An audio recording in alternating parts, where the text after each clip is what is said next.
హల్లెలూయా. పరిశుద్ధ గ్రంథముల నుండి యోహాను సువార్త 4:24 దేవుడు ఆత్మ గనుక ఆయనను ఆరాధించి వారు ఆత్మతోనూ సత్యముతోనూ ఆరాధించవలెను. మన దేవుడు ఆత్మస్వరూపి. ఆత్మస్వరూపి అయిన దేవుడు దిగివచ్చి మానవులతో సంచరించుచున్నాడు. విమోచన దినం కోసం దేవుని బిడ్డలను ముద్రించుచున్నాడు. సత్యవాక్యమును అనగా రక్షణ సువార్తను విని క్రీస్తునందు విశ్వాసముంచి వాగ్దానం చేయబడిన ఆత్మచేత ముద్రింపబడితిమి. దేవుని పరిశుద్ధాత్మను గణపరుస్తూ దయగలిగి కరుణా హృదయులమై క్రీస్తునందు దేవుడు క్షమించిన ప్రకారము ఒకరినొకరు క్షమించుటకు కృప కలుగునుగాక. దేవునికి అసాధ్యమైనది లేదు. నేను సర్వశరీరులకు దేవుడను, నాకు అసాధ్యమైనది ఏదైనా ఉండునా అని సెలవిచ్చిన దేవుడవు. దేవుడు అబ్రహామునకు దర్శనములో కనబడి నేను సర్వశక్తిగల దేవుడు ననెను.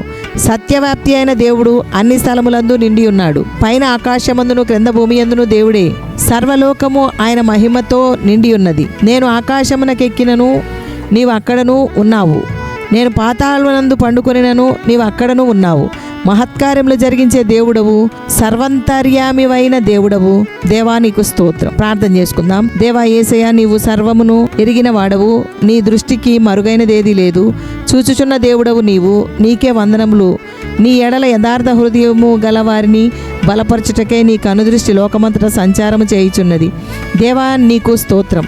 నా దేవుడు సర్వజ్ఞాని, నా దేవుడు అనంత జ్ఞాని అయిన దేవుడు అని స్తుతిస్తున్నాము. దేవా, నీ వంటి పరిశుద్ధ దేవుడు ఒక్కడునూ లేడు. జ్ఞానం వలన భూమిని స్థాపించావు. వివేచన వలన ఆకాశ విశాలమును స్థిరపరిచావు. బుద్ధి జ్ఞానముల బాహుళ్యము ఎంతో గంభీరము. నీ మార్గములు ఎంతో అగమ్యములు.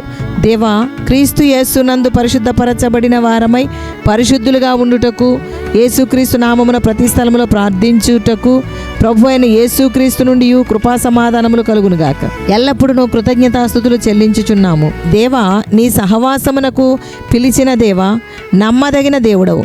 దేవా, నీవే మాకు జ్ఞానమును, నీతియు, పరిశుద్ధతయు, విమోచనముగా ఉన్నావు. యేసు నామములో ఘనపరిచి ప్రార్థిస్తున్నాము తండ్రి. ఆమెన్.